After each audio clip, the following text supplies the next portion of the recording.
salamlayıram dəyərli müdavinlər, abituriyentlər və şagirdlər. Bugünkü YouTube izlək videomuzun mövzusu Azərbaycan Sasani İmperiyasının tərkibində mövzusudur.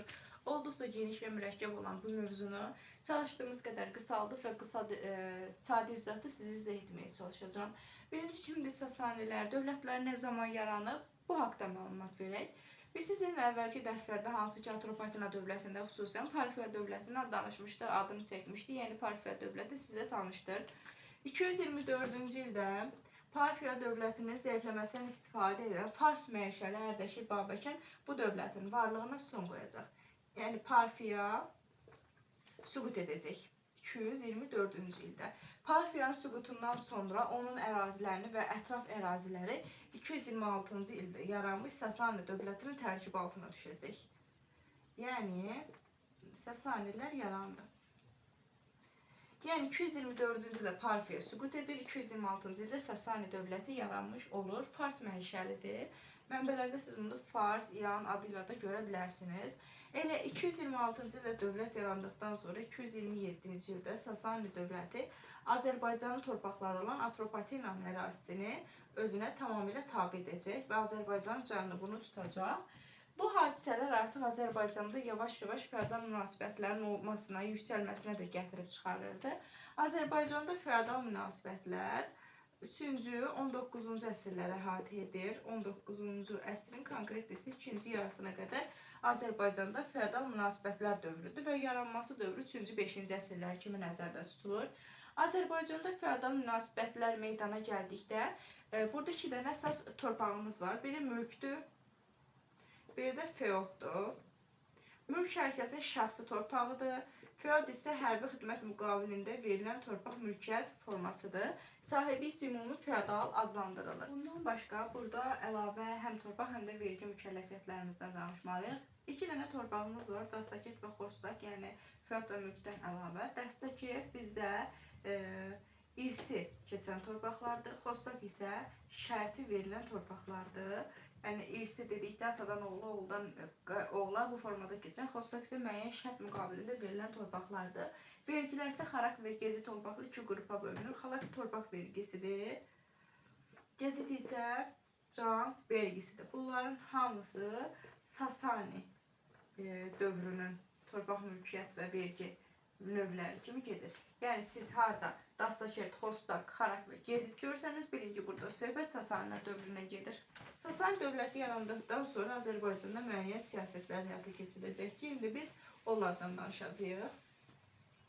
Sasanilər Azərbaycana köçürmə siyasət edəcəklər. Təbii ki də bu köçürmə siyasətində öz xalqından istifadə edəcəklər və Sasaniləri Azərbaycana köçürəcəklər. Sasani köçürmə. Azərbaycana köçürəcəklər. Köçürmənin məqsədi nədir? 2 dənə məqsədi var. Xüsusən diqqət edin. Birinci məqsədimiz ondan ibarətdir ki, özlərini etnik dəyər yaratmaq. İkinci məqsəd də ondan ibarətdir ki, burada türklərin çoxalmasının qarşısını almaq.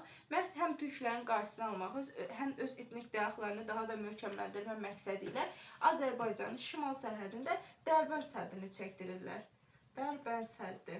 Dərbənd səddi, Dərbənd keçidi və s. Dediyimiz kimi həm türklərin qarşısını almaq, həm də farsların kökünü burada möhkəmləndirmə məqsədi ilə Dərbənd səddini inşa etdirmişdir. Bundan əlavə Sasanilərin ölkədə yeritdiyi bu siyasətə, həm vergi siyasətinə, həm köçürmə siyasətinə, həm dini azadlıqların təqib edilməsinə qarşı ölkədə təlimlər həyata keçirilirdi. 2 dənə təlimimiz var. Biz bunları yan-yana müqayisəli formada yazarıq. Biri məzdəkilərdir. Daha doğrusu birinci manilər yazaq. Manilər. Digəri isə məzdəkilər hərəkatıdır. İndi bunları bir-biri ilə qarşı-qarşıya müqayisə eləyək, baxaq. Manilər. Manilər 3-cü əsrdə meydana gəlmişdi. Manilik hərəkatı 3-cü əsr. Məzdəkilər hərəkatı isə 481-529-cu illərdə meydana gəlmişdi. Manilərin istəyi nə idi?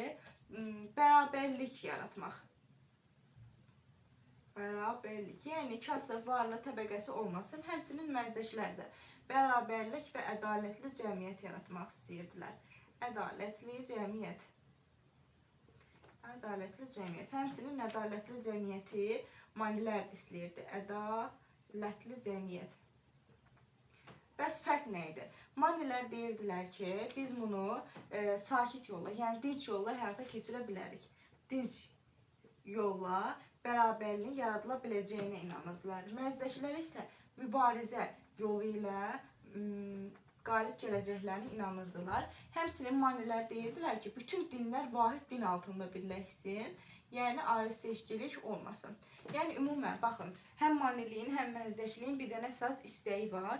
Əmlak bərabərsizliyini ortadan qaldırmaq və dini bərabərlik meydana gətirmək. Ona görə də bunların istəklərini xüsusən yadda saxlayırıq. Manilik hərəkatla məzdəkin əsas fərqi dinc yolla. Manilər istəyir dinc yolla qalib gəlsin, məzdəkilər isə deyirlər ki, mübarizə yolu ilə də qalib gələ bilərik. Məzdəkilər hərəkatına xüsusən diqqət edək. Məzdəkilər hərəkatı başlayanda hakimiyyətdə 1-ci Qubat vardı. 1-ci Qubat bu məzdəkləri dəstəklədi. Onların tərəfində durdu. Lakin yuxarı zümrənin mənafeyinin zid hərəkət etdiyinə görə 1-ci Qubatı taxtdan saldılar. 1-ci Qubat yenidən hakimiyyətə gəlmək üçün gəlib Məzdəki öldürdü. Bu arada hərəkata Məzdəki rəhbərlik edir. Məzdəki edam etdirdi və 529-cu ildə Məzdəkilər hərəkatını yatırdı. Bundan sonra isə ümumən Albaniya, Azərbaycan ərazisində din məsələsi problemli bir məsələyə çevrilmiş oldu. Xüsusən Sasanilər dövründə Zərdüştlük dini xüsusi yayılmışdı Azərbaycanda, Zərdüştlük dini və 1-ci Şapur isə ateşpərəstliyin zorla yayılması haqqında qərar qəbul etmişdi. Yəni ölkədə ateşpərəstlik, xristianlıq, zərdüştlük, yəni bütün dinlərdən beləcə ki ünsürlər vardı. Belə bir zamanda hakimiyyətə 1-ci Xosrov gəlir. 1-ci Xosrov. Xosrov hakimiyyətə gəldikdən sonra islahatlar keçir. Onun islahatları inzibati, torpaq və vergi sahəsinə bölünür. İnzibati islahata görə ölkəni 2 dənə qustaqlığa bölür. Cənub qustaqlıq və şimal qustaqlıq, yəni ərazi vahididir bu. Torpaq islahatına görə istifadəsiz torpaqları hərbiçilərə verir. Vergi islahatına görə qocalar, qadınlar, yaşlılar, xəstələr və uşaqlar vergilərdən azad olmuş olur. Bu olur bizim 1-ci Xosrovumuzun islahatları. Rusiya Kalankatlının verdiyi məlumata görə 1-ci əsrdən etibarən Albaniyada Alban arşakiləri hakimiyyətdə olublar. Parfiya arşakilərinin bir qoludur Alban arşakiləri və onlar hakimiyyətə gəliblər. Moysey Kalankatlı dediyimiz ki, bu məlumat vermişdi və ona yaxın burada hökümdarın adını çəkmişdi. Belə bir vaxtda Azərbaycana Sasanilərin hücumu olur. Biz sizinlə dedik ki, 227-ci ildə Atropatena tabe etdilər. 262-ci ildə isə Albaniya üzərinə hücum edirlər. Albaniyaya hücum edən zaman Albaniyada 1-ci Vaçi, Sasanilər isə 1-ci Şapur hakimiyyətdə olur və Albaniya Sasanilərdən asılı vəziyyətə düşür. Lakin 1-ci Şapurun ölümündən sonra Albaniya öz siyasi ağalığını bərpa etsə də yenə də Sasanilərdən asılı vəziyyətdə qalmışdı. Belə bir dövrdə Sasani-Roma mübarizəsi başlayacaq. Sasani-Roma mübarizəsi və bizdə də hakimiyyətdə Urnayırdır. Urnayır hakimiyyətdədir. Urnayır fikirləşir ki, bu iki tərəfdən birinin yanında olmaq məcburiyyətindədir və beləcə məcburiyyətində deyəndə özünü fikirləşməyə onsuz haqqı yoxdur. Sasanilərdən asılı vəziyyətdə olduğumuza görə Sasanilər tərəfdən vuruşacaq. Yəni Sasanilər tərəfdən müharibəyə daxil olurlar. Yəni Sasani plus Alban birləşmiş qüvvələri, bu cümlədə nə olub? Bütün hərfləri səhv yazıram. Sasani-Alban birləşmiş qüvvələri Romaya qarşı vuruşurdu. Onun kimi yazaq, bu ikisi bərabər bir-birlərinə mübarizə aparırdılar. Tərəflər arasında 2 dənə döyüşümüz var. 359-cu ildə Amit döyüşüdür.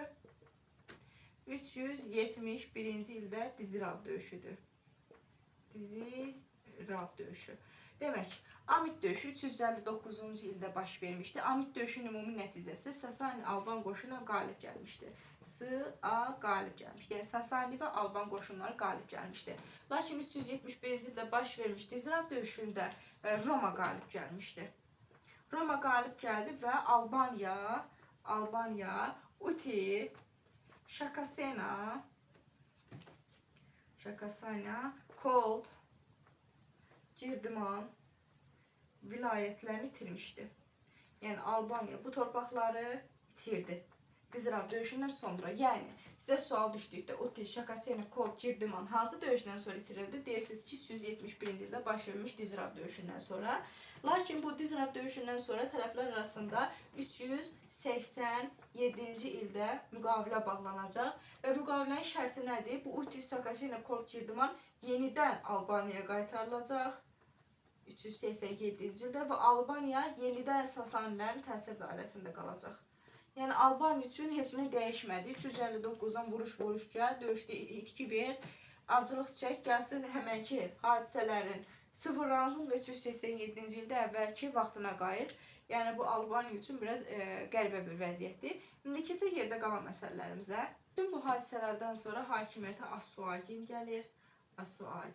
Asuaginin dövründə təhsilə xüsusi diqqət yetirilir. Bütün kitablar Yunan dilindən Alban dilinə tərcümə olunur, yəni ümumi təhsil yazar.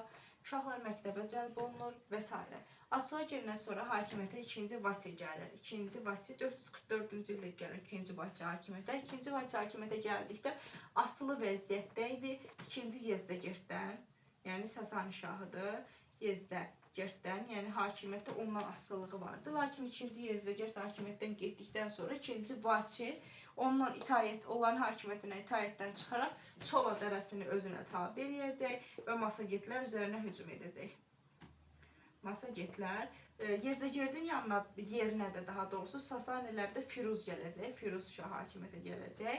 Artıq 2-ci Vati bilməyəcək, neynəsin Firuzun adına Firuzabad şəhərini saldır, indiki bildiyiniz Bərdə şəhərini. Firuz ilk vaxtlar Vatiyə toxunmurdu, Vati öz işində gücündəydi, lakin bir müddətdən sonra dini söhbətlər səbəbindən Firuz, yəni Sasani hökmdarı Firuz 2-ci Vatiyə qarşı Haylandur Hunlarını beləcə ki, necə deyim, qızışdırdı mı deyək, tirqam verdi deyək, hər nəysə 2-ci Vatiyə qarşı 462-ci ildə Haylandur Hunlarını göndərəcək. Haylandur Hunları Vatiyenin üzərinə göndərəcək və 463-cü ildə Vatiyeni hakimiyyətdən salacaqlar. Vati getdi. Vatiyənin ölümündən sonra ölkədə yenə də dini beləcə qarşıdurmalar davam edir və hakimiyyətə Mömin Vaçaqan gəlir. Mömin Vaçaqan. Adı Mömindir deyə elə bilməyin ki, bu müsəlman falandır. Yox, əksinə qatı şəkildə xristiyandır. Hətta ölkədə xristiyanlığın köklərini möhkəmləndirmək üçün 488-ci ildə Aguyen Kilsə Məclisini çağırır. Aguyen Kilsə Məclisi. Aguyen Kilsə Məclisinin məqsədi nədir? Xristiyanlığın ölkədə köklərini gücləndirmək, xristiyanlığın fəal şəkildə təbliği və Aguyen Kilsə Məclisindən sonra xristiyanlıq yavaş-yavaş başlayırdı güclənməyə. Bütün bu hadisələrdən sonra, yəni Sasani-Roma müharibəsindən sonra bir də Sasani-Bizans müharibələrimiz başlayacaq. İndi keçək Sasani-Bizans müharibələrinə. Gəlin burada bir keçid eləyək. Bu möhtəşəm keçiddən sonra davam edə bilərik. Biz qeyd etdiyimiz kimi, indi də başlayacaq Sasani-Bizans müharibəsi. Sasani-Bizans müharibəsi başlamazdan əvvəl qeyd edək ki, 510-629-cu ildə Albaniyada hakimiyyət dəyişikliyi olur və hakimiyyət Sasani mərzəbanları gəlir.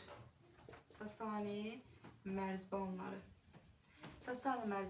gəlir və bu zaman Sasanilərlə qeyd etdiyimiz kimi Bizans arasında qarşıdurma baş verir. Sasani-Bizans qarşıdurması və bu qarşıdurmada təbii ki də bizim heç bir günahımız yoxdur. Biz ortadakı sadəcə meydanı bizim üzərimizdə elə bilin ki müharibə gedir və tərəflər arasında 591-ci ildə birinci müqavilə bağlanır. Lakin bu müqavilə müharibənin sonunu təəssüf ki gətirmir.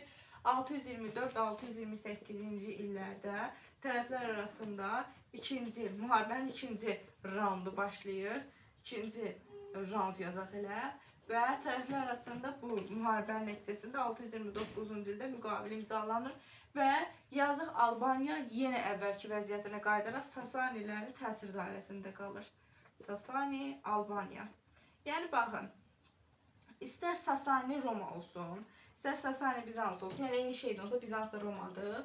Yəni hansı müharibə olur olsun, sadəcə olaraq bizdə 395-ci ildə Roma parçalanır və adı qərbi, şərqi isə Bizansa olur. Ona görə biz belə birinə Roma, birinə Bizans deyirik, yəni qarışdırmayaq. Hər iki müharibənin ikisində də Albaniya başladığı yerə geri qayıdır. Yəni Albaniyanın talehi budur ki, başladığı yerə geri qayıtmaq. Bundan sonra bəs nələr baş verəcək? İndi keçək ora. İndi fərqli bir keçiş eləyək. Bu möhtəşəm növbəti keçidimizdən sonra başlayırıq yerdə qalan dərsimizə. Artıq biz Albaniyada Sasani mərzbanlarından danışdıq, Romadan danışdıq, Bizansdan danışdıq. Biraz özümüzünkilərdən danışaq. 7-ci əsrin 30-cu illərində Albaniyada yeni bir sülalə olan Mehranilər hakimiyyətə gəlir. Mehranilər. Mehranilər sülaləsinin banisi təbii ki də Mehrandır. Onlar hakimiyyətə gəldikdən sonra Azərbaycanda biləcək ki, dağınıqlıq dövrü idi. Dağınıqlıq deyəndə daha çox hücumlara məruz qalmışdıq və burada bizim bir hökmdarımız var, Varaz Qriqor. Varaz Qriqor özünü Bizansın vassalı elan edir və dövləti bu cür idarə etməyə başlayır. Varaz Qriqorun oğlu isə bizim tarixdə tanıyacağımız görkəmli Cavanşir olacaq. Yəni Cavanşirdə dayanırıq. Burada da bitir Sasanilər dərsi. Bəs bu dövrdə mədəniyyət necə idi? Əsasən gördüyünüzdə dini söhbətlər burada çox oldu və Alban hökmdarı Urnayır 313-cü ildə xristianlığı rəsmi dövlət dini elan edib. Xristianlıq dövlət dini oldu. Hətta biz bunu məsələni Kiş məbədindən görə bilərik ki, Şəkinin Kiş məbədində, bu da Alban tarixinə aiddir. Albanların xüsusi özlərinin yazısı, dili və s. olmuşdur. Bu da bizim olur Sasani dərsimiz.